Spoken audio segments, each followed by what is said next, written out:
Happy Friday. Welcome back to Mets Daily. It is Friday, December 5th. I think we're approaching Hanukkah. I don't know when Hanukkah starts this year. I haven't paid attention. I'm clearly a bad Jew. One guy that's not a Jew is Nelson Figueroa. He is Puerto Rican.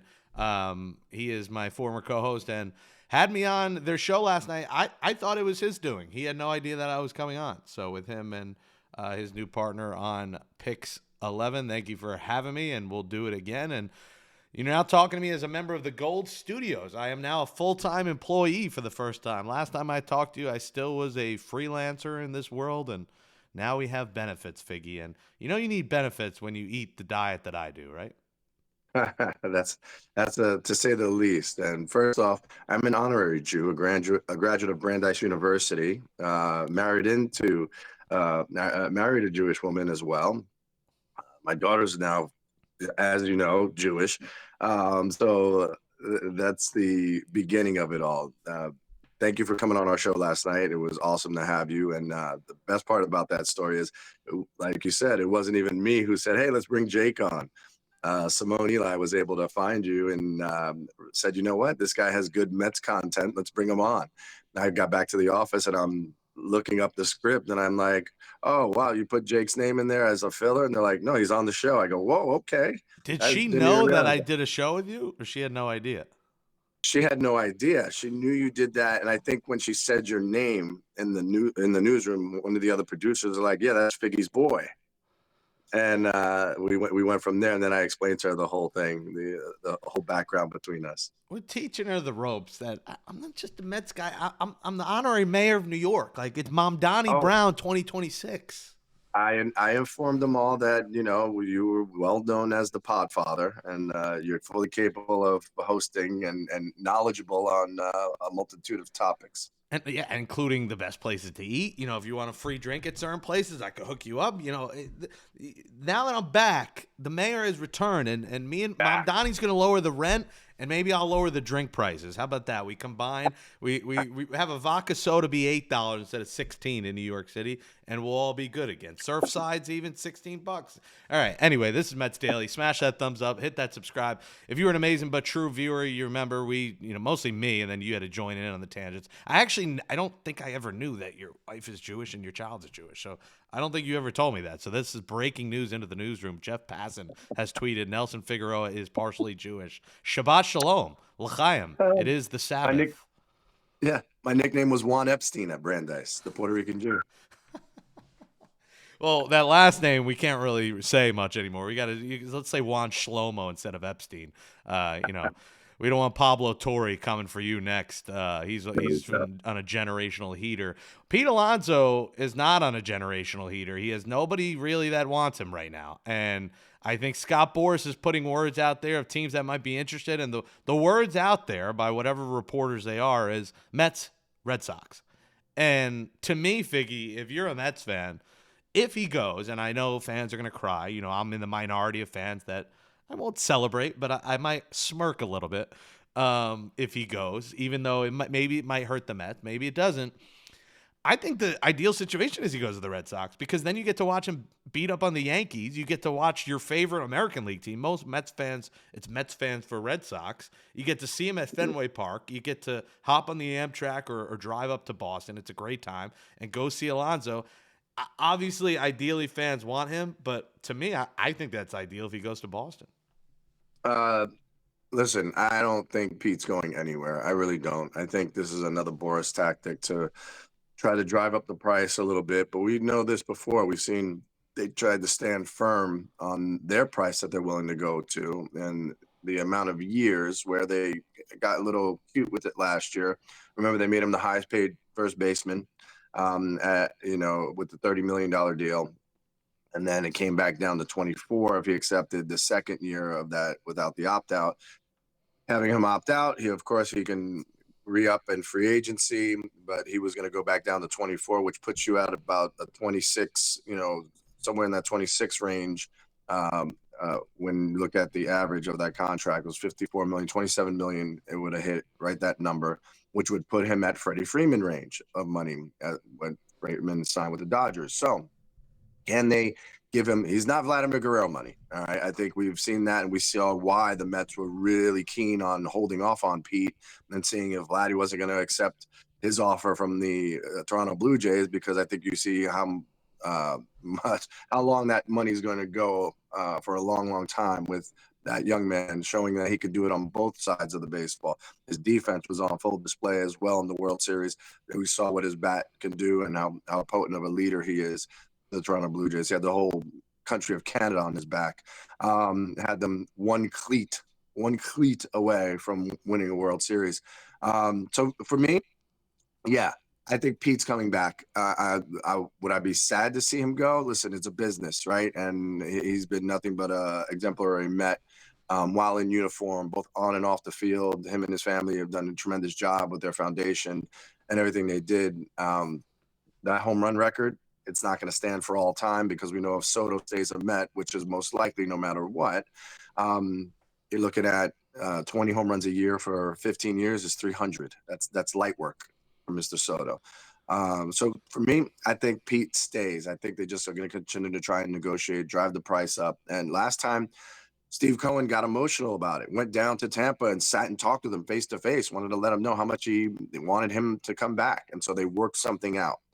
This is another thing where I feel like they're going to work something out to try and make sure that Pete stays a Met for life. Yeah, I don't know if the Mets are going to give the 5 years. And here's the issue. They're talking about not giving the 5 years to Edwin Diaz. And to me, that is absolutely ludicrous, Figgy. I think if there's anyone that's proven that he can pitch in New York, that could dominate the closer position in New York, it's Edwin Diaz. And to lowball and go 3 years, and they'll probably go a higher AAV, but do less years.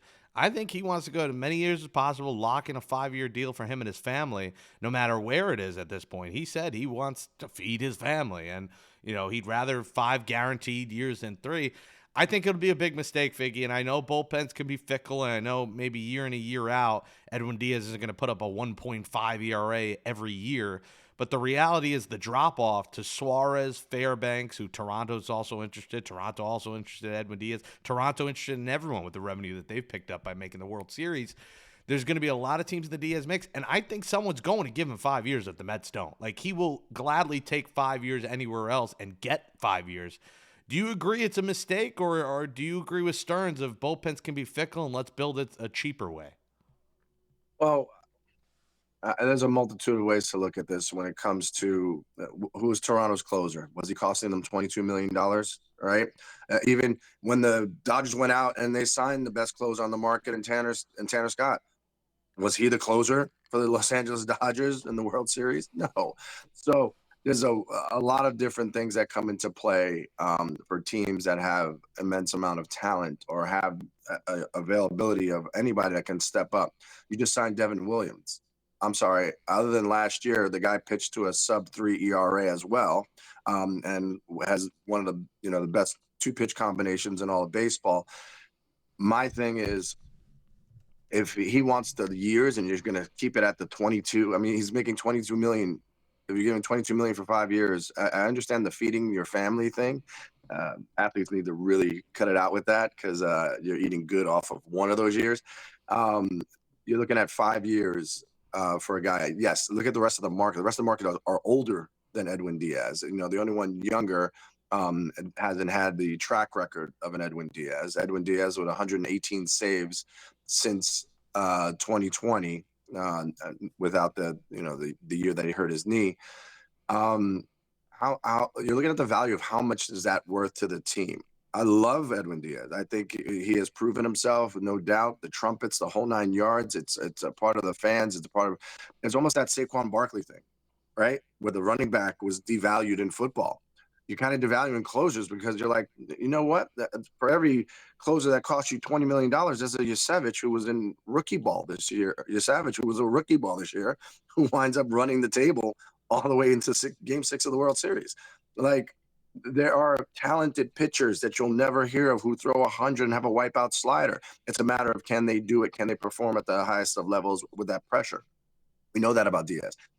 I do think there's a middle ground there as well, but Diaz would be, ignorant to not at least test the market and would try to get a couple of extra years, even if they do it as player or a team option, player option, whatever they want to call it. there's going to be something that they can work out. I mean, putting Diaz on any other roster obviously gives them a huge boost in their bullpen. And the Mets, I mean, you're talking about guys coming off of Tommy John. They had, what, 6 guys have Tommy John last year. You're having all these different issues. You're bringing back, they brought back about 6 pitchers who had ERAs over a 5, locked them up to major league deals, which I can't understand. And maybe it's that beautiful mind thing, whether you see all the numbers on the wall floating in the air, because Dickie Lovelady had a 6.3 ERA and you locked him up. Yeah, and because of these Tommy Johns, figure your bullpen right now outside of AJ Minter and Brooks Raley is empty. Like let's say Dickie Lovelady doesn't make the roster, and if he does, it's Dickie Lovelady, it's Brooks Raley, it's AJ Minter, and then what? It's a lot of those 4A guys, which maybe that's his argument for not paying Diaz, is he's got to fill the well now that everyone's, Garrett's out for the year, McGill's out for the year. Maybe it's some piggybacking. Maybe it's one of these starters like a Peterson or Manaea ends up in the bullpen as a long man. But the reality is, you crapped your own bed. Now you got to fix the bed that you crapped in.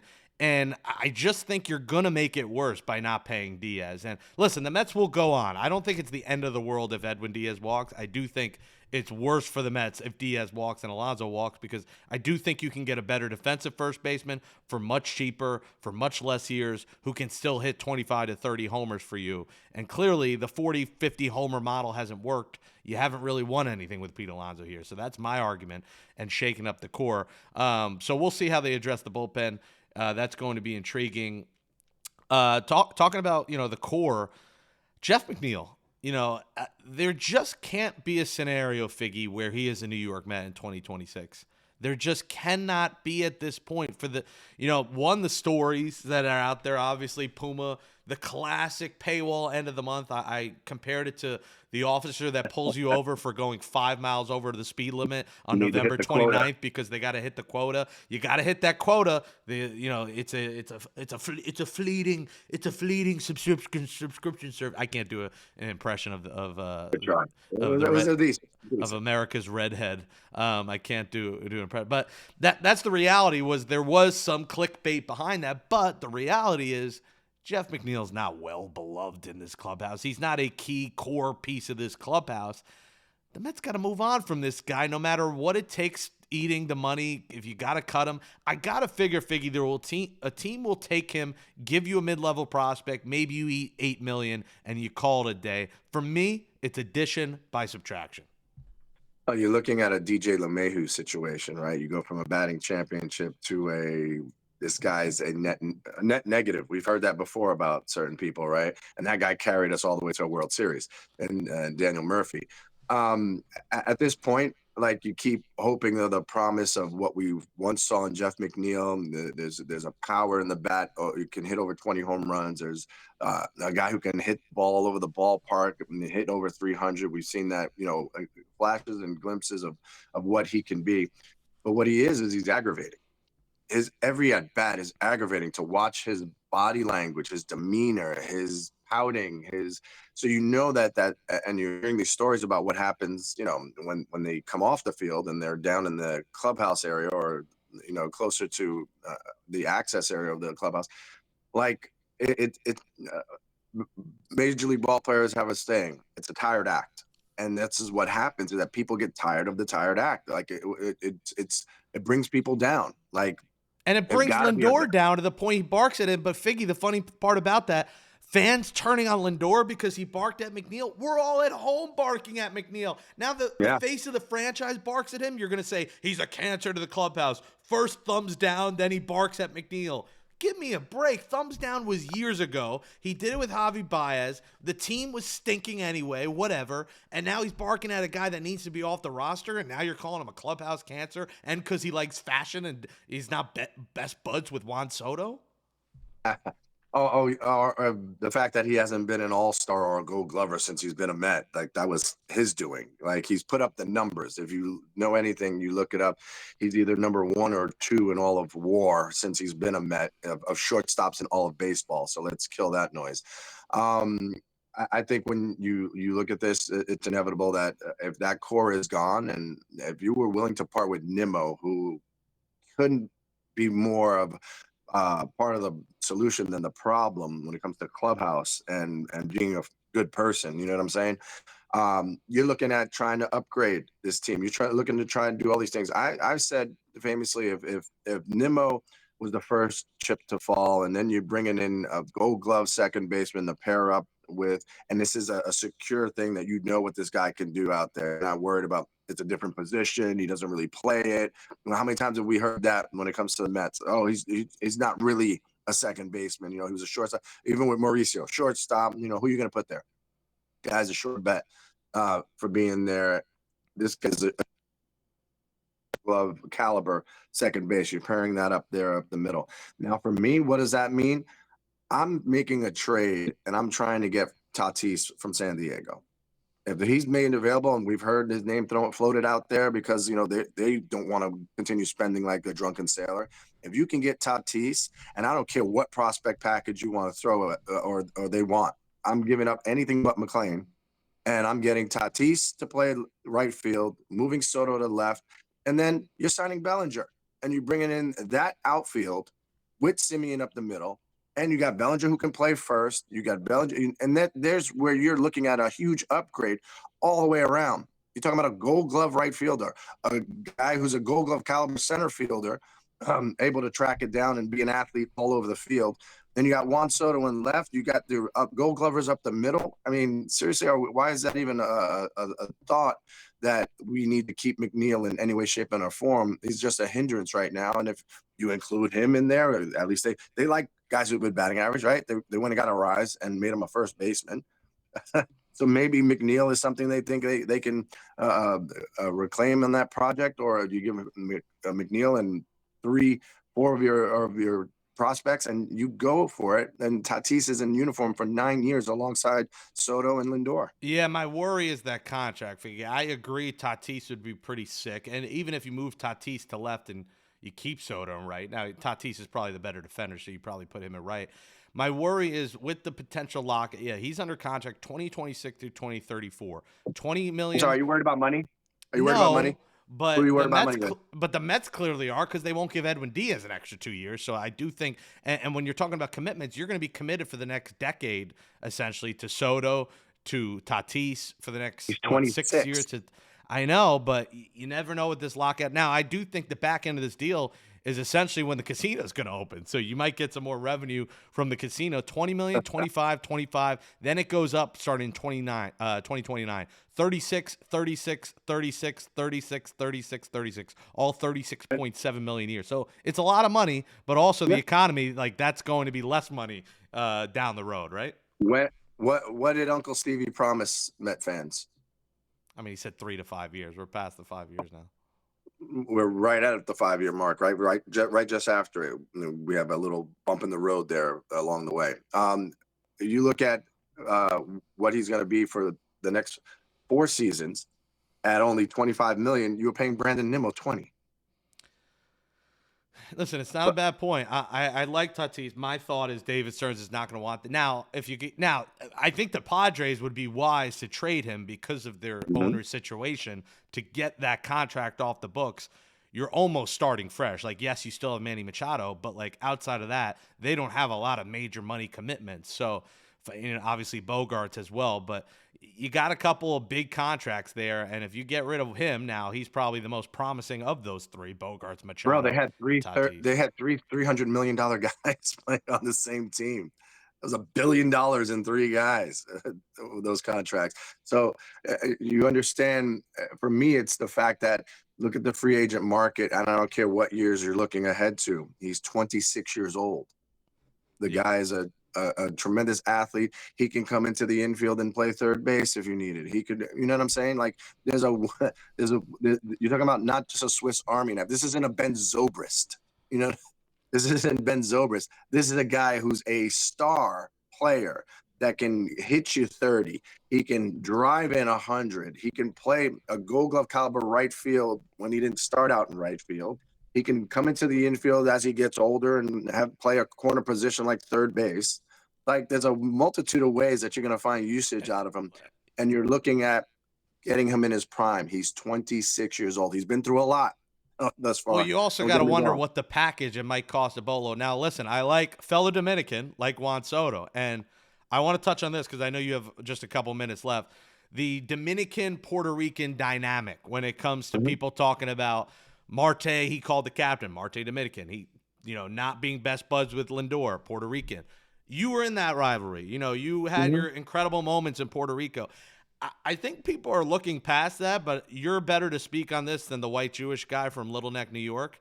Um, is that part of it? Like the difference has to be part of this. How Marte's his best friend and Lindor is not. I know the fashion and everything, but I do think your fellow countrymen, that rivalry, you can talk about it, is huge. And maybe you could give me an example from when you were down there. But that Mhm. is an element of bringing a Tatis in where now I don't know their relationship, but they are two Dominican guys. Maybe that, gives him now. Juan Soto's an adult. He shouldn't need like a buddy from his country to be best buds. He's a major leaguer. He has an $800 million contract.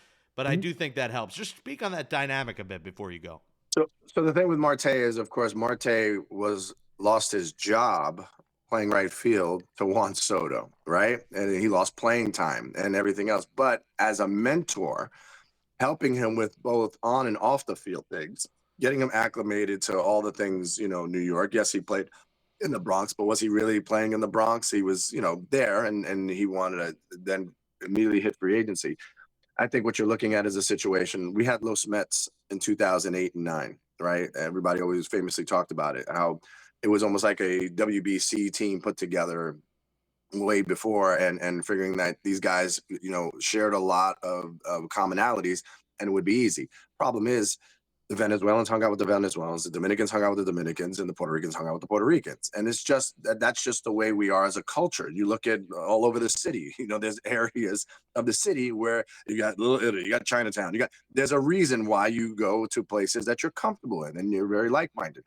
That is off the field more so than on the field, right? When it comes to being on the field, no one is in a oh my god, I'm not going to die because he's a Puerto Rican and I'm a Dominican or any of that nature. You never felt that way, but you did feel after the game, that hey, these guys are going to go out to eat together.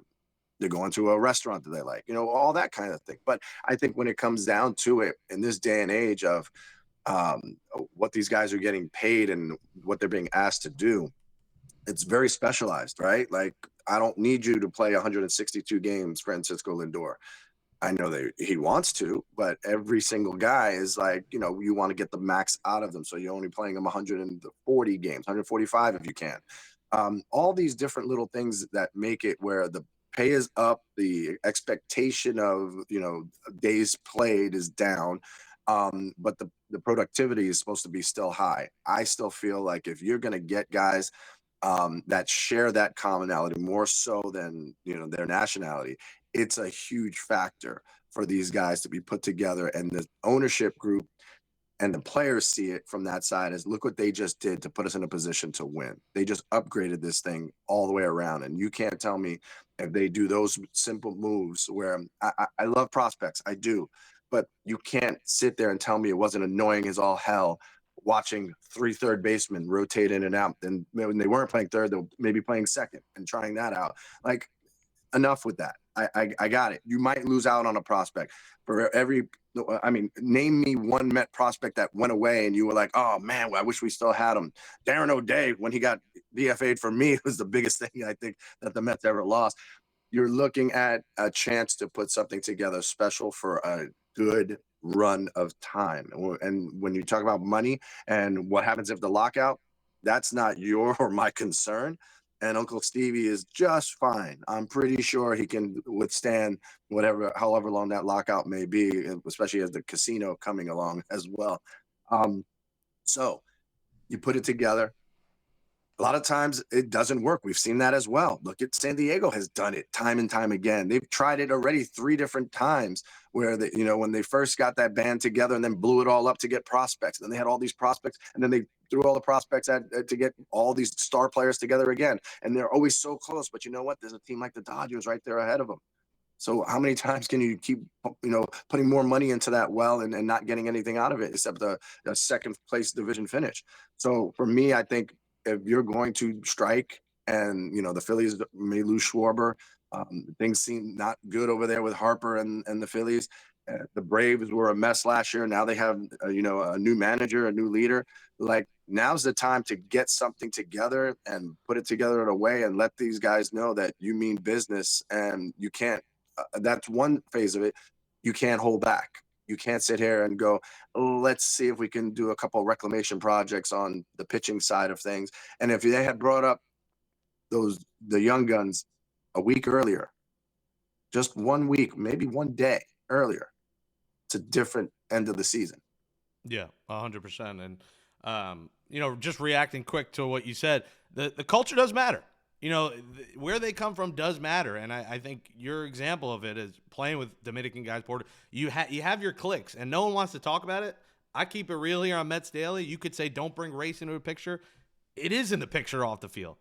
Different cultures hang with different cultures. That's how life is. So that Soto Lindor thing was a bunch of nothing burger to me, because I'm not shocked that a star-rich 9-figure Dominican player did not be best friends with a star 9-figure Puerto Rican player. They're just from different backgrounds and they have different styles, and that's the reality of the situation. As long as they hit, they don't gotta kiss and shake hands, kiss babies, whatever the saying is. Just put up numbers. Like they don't need their own handshake. I think the overall clubhouse has to be better, and I said that all year on the show. The clubhouse was dysfunctional in 2025, and this is part of the story. And that's why a guy like McNeil needs to be pushed out of it, because he's always in the middle of these stories. I know you got to go, but quick, give me 30 seconds. I haven't heard your reaction to Nimmo Simeon. I like it. Simeon's a leader. Gold Glover, like you said. And then give me 30 seconds. Joe Ryan was the latest rumor. How does former pitcher Nelson Figueroa address the Mets' rotation needs? Where do you go? Yeah, I think, Joe Ryan is one of those guys that's a nice fit, but is he exactly jumping off the page at you? Does he move the needle? We've seen a lot of guys go from small market teams and then they come to the big city and they struggle. Sonny Gray is very famous for that, right? And Sonny Gray goes away from the Yankees and he pitches like a Cy Young contender, and now he signs with the Red Sox. And what is he saying? Can't wait, because I love any team that loves to hate the Yankees.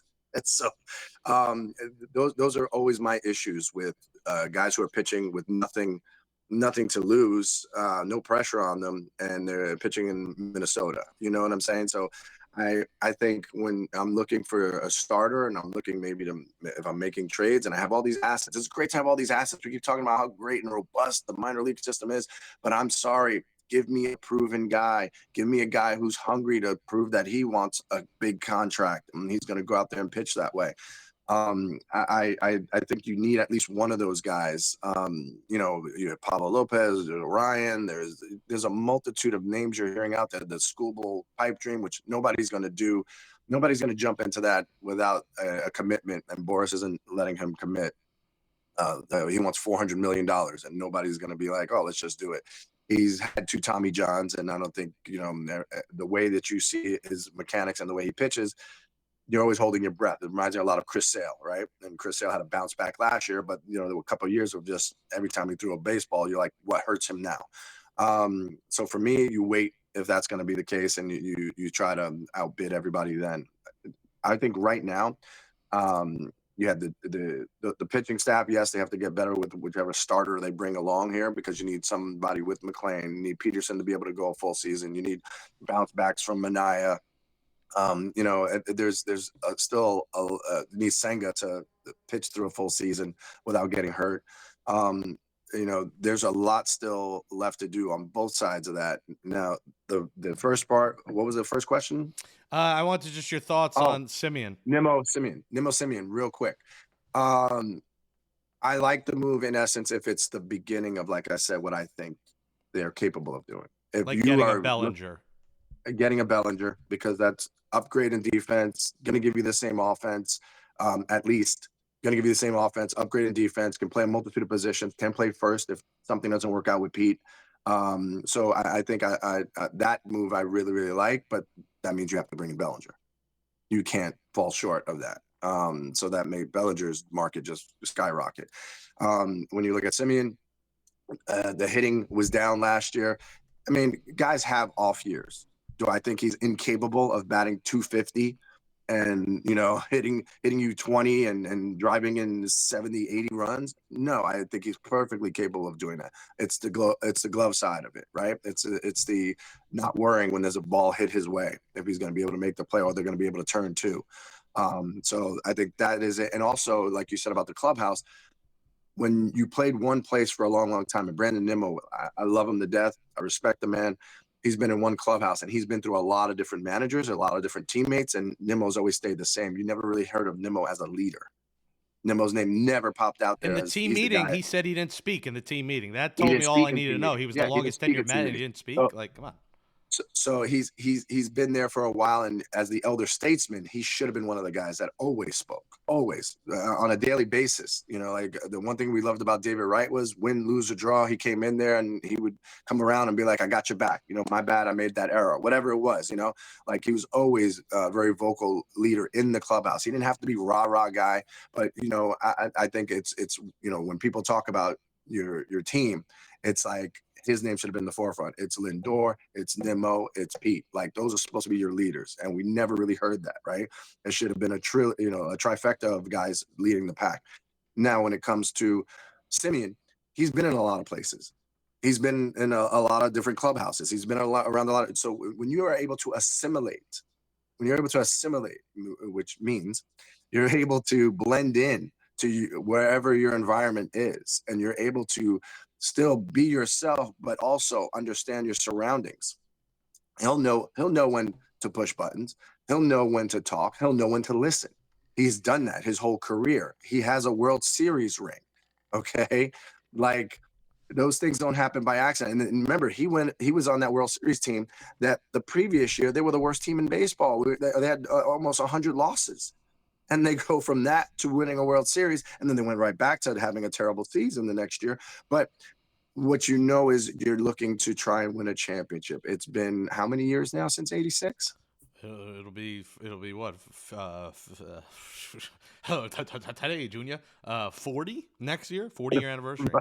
So these things don't come along very often. So the fact that you have one, you at least have the experience that what it took. You have the experience of what happened the year before. You have the experience of what happened the year after, right? And so this man is a wealth of knowledge of how things need to be run or how things can be better. And I think that's going to really be something that they're going to benefit from, alongside the Gold Glove, alongside maybe the bounce back and hitting, where he just is more than just a below average hitter. He is capable of doing more than that. And that's why I say to Joe in Staten Island, calling from the fan, Jake, he only hit 230 last season. He's 34. He's a regressive player. Intangibles are big, and you saw it with the 2024 Mets. The Mets had star power in 2025. They had no intangibles in 2025. Mm-hmm. They didn't do the simple things right on the field and off the field, and they got to get back to that. And Marcus Semien, give me a winner. He's Nelson Figueroa at FIGUENY. Part of now, is the show called Nightcap now? Because that's what's his name show? That's New York Nightcap. Oh, that's how you got legal to approve it. Because I was gonna say Ocho Cinco and Shannon Sharp. Yeah. So NY Nightcap with Simone and Figgy at 11 p.m. Eastern on Pix 11. And the Mets winter meetings, Figgy, 2 days away. I think Sunday. We saw with Juan Soto, by the way, where I had the news first before any of those reporters that it was coming Sunday night and a Monday. No one believed me. So I did break the Juan Soto news. Don't forget that, everyone. So the winter meetings are coming. I expect a lot to happen. We'll catch up on it here, sometime before the holiday season. Happy holidays, everyone. Happy holidays to you. Thanks, Figgy. Smash that thumbs up. Hit that subscribe. Follow FIGUENY. Follow Jake Brown Live. Have a great weekend, everybody. We'll talk to you Monday.